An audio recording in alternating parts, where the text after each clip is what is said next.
Welcome to Steel Talks, podcast by ArcelorMittal hosted by applied futurist Tom Cheesewright. Tom is going to be talking to members of our global leadership team about the topics that will shape our future. In today's episode, Tom chats to Brad Davey, who's responsible for our global automotive business, about the work we are doing to support the shift to battery electric vehicles, the solutions we are providing, and the opportunities the automotive transition presents. Hello, Brad. Thank you for joining me on this episode of Steel Talks. Hello, Tom. I'm very glad to be here. I'm excited to be here. I think we have a great topic to cover. Now, just for the purpose of the listeners, please tell me your roles and responsibility, your official job title.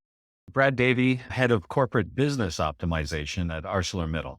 It's a very broad function. I have global R&D, global automotive, global technology, global health and safety, all the corporate responsibility topics, and as well as responsible for all of the investment decisions we make together with the CEO of the company, approving all of those.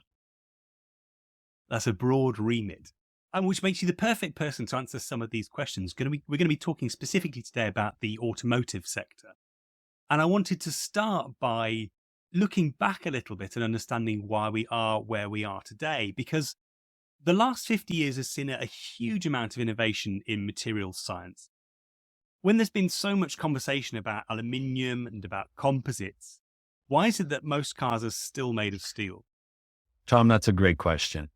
You know, it is good to look back. I think it's really important to look back, and then we can look to the future and understand the challenges we've got.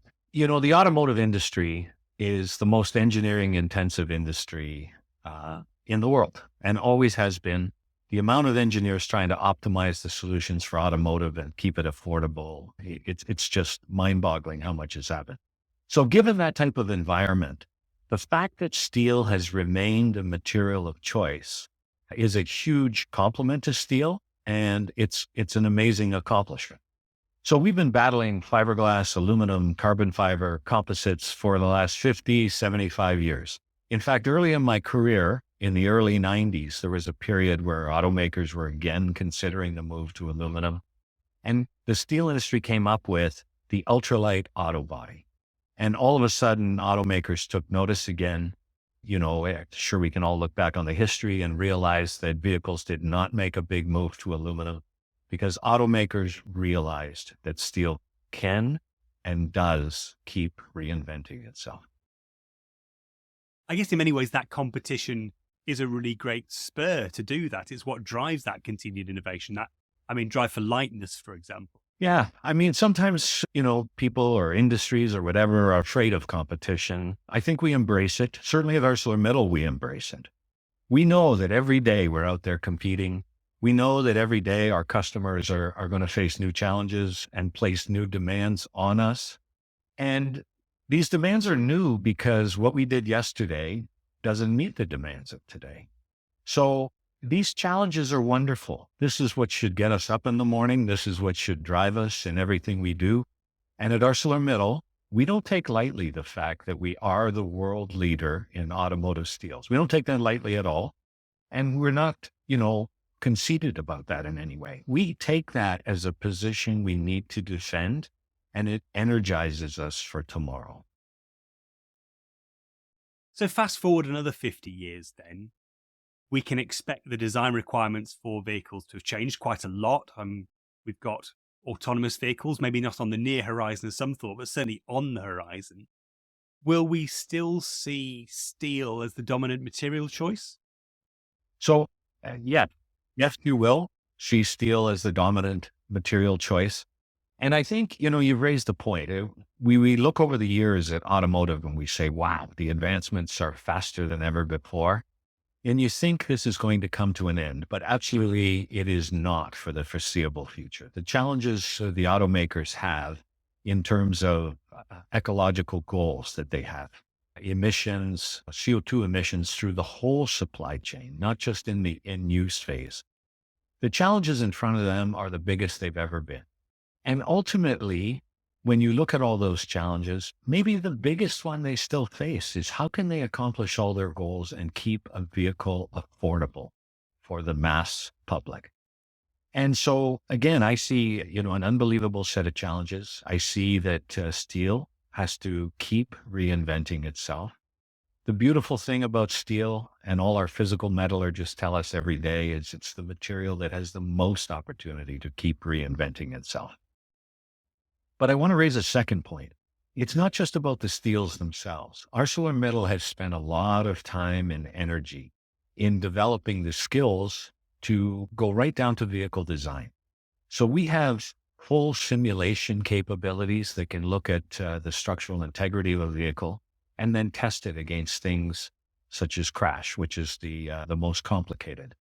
And of course, we don't see ourselves as the best automotive designers in the world, but we see ourselves as capable enough to sit at the table and talk to automakers and say, we've studied your challenges, we've studied your problems, and we have a new solution, either in the steel grade itself or in the way the steel's used. So we have many new solutions that we've implemented over the past 10 years and will continue to, which are more about how the steel is used in better and better ways. Things like hot stamping, things like laser joining into multi-parts to be able to do even larger hot stampings and have some real system cost improvements for the automakers. And then, of course, we're still doing a lot of work on coatings, steel grades, and other solutions. We should explore that slightly, because I know that one of the really interesting shifts in automotive manufacturer has been to not sort of weld lots of little parts together, to actually work to larger and larger parts, and that's something I know that you've been heavily involved in, ArcelorMittal. Yes. And automakers, I will talk about competing materials for a second. Automakers' latest interest is in using aluminum in die casting. It's a very old technology though, but because vehicles are made differently, battery electric vehicles, the whole architecture is different. This now starts to come forward with some attractiveness because they can build these vehicles in a more modular approach. And while the part itself may be higher cost, what they're looking at is some system cost improvements in how they're assembling a vehicle. So it's very good thinking from our customers. It's showing the direction that they have a lot of challenges in producing a cost-effective battery electric vehicle, and they're pushing for new ways to get their costs down. But steel has responded. At ArcelorMittal, we are the leaders in multi-part solutions of steel. And we've developed some patented steels for hot stamping. We have a whole family of them, and we have grades that others don't have. And we also have this laser welding technology, which is patented as well, to make these multi-parts. And what we're finding is the steel multi-parts, again, are being used more and more throughout the vehicle. And we have solutions that are better than the die-cast aluminum solutions. But these are ones that are on the drawing table today, some of them. And we will see tomorrow that we will fend off aluminum again by reinventing ourselves. But I want to give you some facts and figures. These hot stamped solutions of multi-part, we did near zero of these blanks just 10 years ago. And here we will do more than 30 million of these globally. And what's even more impressive is half that figure will be in large multi-part with more than one weld that consolidate large sections of a vehicle. And this part of our business is growing extremely fast. In fact, we had about 20% growth globally last year in this business. Bringing it back to the present day, the automotive industry is clearly going through enormous change with the shift to electrification. What's been the immediate impact of that on the steel industry? Yeah, it's a great question. So fundamentally, these vehicles are heavier. The batteries themselves are heavy. And then, of course, the motors and everything else, when you combine it, is producing a heavier vehicle. But more importantly, they've all come to the conclusion that the battery should be located in a box at the lower part of the vehicle. And that needs extra protection. But it also means the vehicle's assembled differently. So they're assembling it in what we call a skateboard type format, where these batteries and the motors and the wheels form the whole base of the vehicle. And then the upper part is assembled in a more modular fashion than in the past and differently.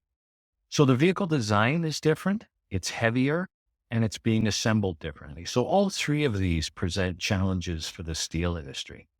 But a heavier vehicle that needs protection for the batteries is good for steel. Steel is the strongest material. Steel has the broadest range of products that can supply ultra high strength, but also ultra high energy absorption. So what we're finding is that even if some sections of this vehicle are using aluminum, because of the protection they need, because of the added weight that needs to be managed in a crash, then we're finding that the steel solutions are being chosen just as much as in an internal combustion vehicle. And I do want to mention that steel provides nearly identical weight savings to these other materials. And the value of weight savings in a battery electric vehicle, if there's a very small difference, is not near as important as it was in an internal combustion engine. Because they've got regenerative braking, they can recover the energy from this. So from my perspective, it is challenging us on new steel solutions. It is challenging us on our highest, most advanced grades of steel. And steel is the material of choice to solve these problems. And the biggest one they're facing now is how to do all of this in an affordable vehicle. And automakers are struggling with that challenge, and steel has definitely the best cost advantage in supplying all of these other features. And that affordability, I think, is a really interesting point because it has been a big question around battery electric vehicles, but I guess particularly an issue when you're operating in multiple markets. And I know, looking at the sort of global market for EVs, there's clearly one country where there's been an explosion in new manufacturers and the scale of that manufacturer, and that's China. Are you seeing some interesting innovations coming from there? Yeah, I think China is undergoing amazing growth. I think the world is now starting to recognize that. If I look back at least 5 years ago, we were bringing our solutions to China after we were introducing them in other markets. And now what we see is the Chinese manufacturers have a strong appetite for the latest steel solution.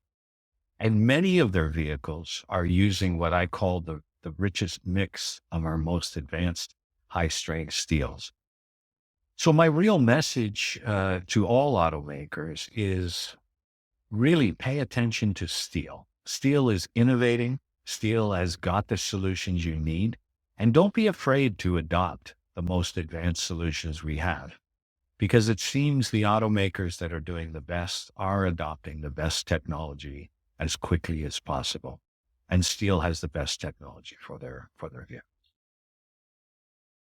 We talked about the electrification of the drivetrain, and clearly part of the driver for that is reducing carbon emissions. But once that's done, where can the automakers look next for savings in the carbon footprint? Yeah, it's a great question, Tom. I mean, the automakers have been focusing their attention on the use phase because it is the majority of the emissions when you look at the full life cycle of an automobile. But they will, and they are already turning their attention to upstream and downstream emissions from the use phase. So upstream is obviously all the materials that go in. Steel is the lowest CO2 intensive material being used today. But of course, all competing materials are decarbonizing. And so we need to make sure that steel remains the lowest CO2 material that goes in for the structural aspects of a vehicle. And we're fully confident that steel will remain at the forefront. And again, that will be part of remaining the material of choice. But let's talk downstream. What do you do with a vehicle at end of life? And the world is moving towards circularity, no doubt about it. And, there will be even further enhanced recycling involved in battery electric vehicles. But steel is the most recycled material in the world. And the steel industry is fully ready to make use of any and all recycled material in its operations. ArcelorMittal is spending a lot of time now changing designs of its steel products to accept more and more recycled content. And we are fully confident that we'll make all of the grades our customers need from recycled steel as well. Fantastic. I think that's a great place to leave it. Thanks so much for joining me, Brad. Yeah, thank you for your time, Tom. I really enjoyed this. Thank you.